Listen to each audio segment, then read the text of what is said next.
Greetings, adventurers! This is Lorne, your guild advisor, and welcome back to this week's installment of Cuts and Changes for DanMachi Season 4, where I highlight the differences between the original light novel source and the anime adaptation, in addition to providing you extra context for what you see in the show. This time, with episode 15, we see more of Astrea Familia, as well as how Tsubaki and the rest of the expedition reinforcements are progressing through the dungeon. The expedition party is able to meet up with Boars, but is now in a tight spot, with their hopes now pinned on Welf and his ability to craft magic weapons inside the merciless dungeon. Now, let's get into the details and start the breakdown. The episode starts where the previous Astrea Familia flashback left off, during a meeting at the Familia home, Stardust Garden. In these scenes, we get to see a very different side to Ryu, as the normally calm and serious elf we know is now being teased by our older Familia members, Kaguya and Lyra. For the purposes of this video, I'll be calling Lyra with an RA spelling at the end, rather than the LA one the HiDive subtitles use, as both the light novel and mobile game use Lyra, and that's what I'm used to. Ryu is actually both the newest and youngest member of the 11-member all-female Familia, so they tend to treat her like a younger sister. Given the Japanese style of Kaguya's name, many of you may have put the dots together and realized that, like Mikoto and Haruhime, Kaguya is from the Far East. She is also the vice captain of the Familia and regularly gets into arguments with Ryu. In the anime, Lyra jokes that Ryu might have fallen for a sexy dreamboat to explain her daydreaming, but in the light novel, Lyra is a bit more crude and actually jokes about Ryu possibly being on her period. I'm unsure if this is just a subtitle change or if the Japanese dialogue is different as well. Either way, Elise goes with the flow and accepts both explanations. Before Elise moves the conversation to Evilus and Rudra Familia, the light novel mentions that the Familia has a bit of a philosophical debate about the meaning of justice, whether or not it's simply a tool people use to rationalize their actions, or if it's something more noble. Since Astrea herself is the goddess of justice, this is a particular subject that is often on Ryu's mind, and is something the anime will likely explore later down the line, as it's essential to Ryu's character. Alongside Loki Familia as well as Ganesha Familia, who acts as Arario's police force, Astrea Familia also does its best to protect the people in Arario. Elise mentions that Evilus, particularly Rudra Familia, has been spotted on the lower floors.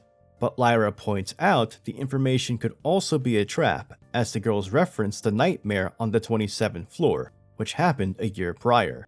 If you are familiar with the Sword Oratoria series, you may recognize this event. This tragedy took place in the dungeon when a group of Evilus members tricked adventurers into a large past parade of monsters on the 27th floor of the dungeon, which resulted in killing almost everyone on both sides. The two notable survivors of this incident were Olivus Act, one of the Evilus leaders, and Filvis Chalia, the captain of Dionysus Familia.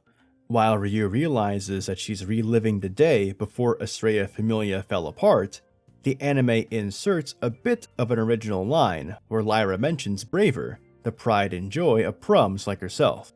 Many of you will know Braver as Finn, the captain of Loki Familia. Lyra actually also happens to be a fan of his. Despite the possibility of heading into a trap, Elise is determined to bite the bullet to make sure another incident like the nightmare on floor 27 does not happen again, while Ryu, reliving her memory, can do nothing to stop Astrea Familia as they head towards their doom. The anime then goes back to Bell as he watches over the sleeping Ryu. He points out that this may be the first time he's seen Ryu unguarded. The light novel goes into a bit more detail, noting that Bell saw an ephemeral beauty in Ryu's face, despite being covered in blood and dust, like a wounded fairy, sleeping beside a spring under moonlight. I suppose even Bell can be a romantic, due to all the heroic tales he reads. He was not sure if the fierce warrior that's helped him countless times was the real Ryu, or if the weak girl crying out for Elise was the real one. Either way, he was determined to protect her. After Bell scares away the lone skull sheep with the threat of his firebolt, he actually notes that 5 minutes have already passed in the light novel, but he decides to let Ryu rest a bit longer, so she can spend more time with her friends in her dreams. If only he knew. We switch back to the reinforcement crew as Tsubaki and the waitresses arrive at the cliffside view of floor 24. Only this time, it is very different from when we saw it in the beginning of Season 4. The roots of the colossal tree labyrinth have fallen from the ceiling, and the light novel describes the scene below them as full of crystal debris and blue flames, which matches up with the pit of hell description that Chloe uses in the anime. Anya's anime original line, where she talks about the amphisbaenia, works in two ways, as it showcases her knowledge of the dungeon due to her experience in Astrea Familia, as well as just be a comedic bit due to her cat-like speech. The anime also finally hints at Anya's brother, Alan of Astrea Familia, when she notes that her older brother has scaled down the cliffs of the water capital in the past. Chloe and Renoa reluctantly agree to climb down as Anya takes the lead in their search for Ryu and the expedition party. The anime then transitions back to the main expedition crew, and the dungeon is relentless as a multitude of monsters block their path. Lily shooting the merman leader right in the eye is actually a pretty impressive feat for a supporter, and it puts the other mermen in a disarray, which allows the exhausted party to slip away. Daphne is having second thoughts on continuing down, but Aisha points out they don't really have a choice, as their way back up to floor 24 is cut off until the dungeon repairs itself. Plus, Aisha was also counting on finding Ryu and Belle together. If they can meet up with the two of them, then their chances of making it completely out of the dungeon would skyrocket. The party ends up running into monsters that should not appear until floor 27, such as Kelpies, Lamias, Afonks, and Dodolas.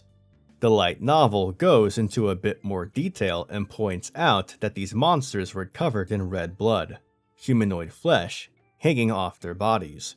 They were monsters that feasted on the corpses of the adventurers that were slaughtered in Juggernaut's initial appearance. These monsters desired even more blood. Welf ends up getting knocked back into a wall, as his level 2 status is not enough to hold back the Kelpie, but he happens to find an extremely rare adamantite ore. This is one of the rarest metals in the dungeon. The golem that fell summons in Season 3 happens to be made from adamantite, which would have made it a formidable foe, but unfortunately that golem's opponent was the level 6 Tiona, and her double-bladed weapon Urga is also made from adamantite. Looks like Belle's luck skill is rubbing off on Welf. The whole party definitely needs it. The party ends up finding Boris, who looks like he just came back from a nightmare, and that would not be an overstatement. He notes that he saw Belle get gravely injured from the Juggernaut, and doubts he survived, which ends up demoralizing the whole party, especially Lily. More monsters start to come, and Welf is forced to use his last magic weapon, and he realizes he is now down to only one charge. Their flight from the monsters is a bit more detailed than the light novel, as they eventually encounter an intersection with several passageways filled with enemies. Aisha tells Lily to set off several Marlboro stink bombs in the tunnels, which causes confusion among the monsters, letting the party slip into the tunnel with the fewest creatures, only to eventually meet a dead end like you see in the anime. Aisha forces out the full details about Belle from Boars, and upon the realization that Belle may still be alive, the crew regains their spirits. Aisha comes off as incredibly dependable and mentally strong in this episode, and Lily makes a note of this, wanting to be a capable commander herself. In the light novel, Cassandra is the one that is impressed by Aisha's mental fortitude, and she wishes to have that strength as well. Cassandra just keeps getting the short end of the stick in the anime adaptation. Previously, she was given an anime original scene where she's frozen in despair before the amphisbaenia flames when she was originally worn out after protecting Haruhime and Lily from an ice chunk launched by the tsunami, and now she's getting her line stolen. Welf realizes that without magic weapons, the group does not have enough firepower to keep progressing through the dungeon, especially when Mikoto and Haruhime are still, for the most part, out of commission. He searches within, and he remembers the words his previous goddess Hephaestus said to him: "You can forge weapons anywhere." Welf commits himself and the rest of the party to bet on his ability to craft magic weapons under the pressures of the dungeon. The party creates a formation to protect him, and so Welf starts the fire of his forge with the final charge of his last magic weapon.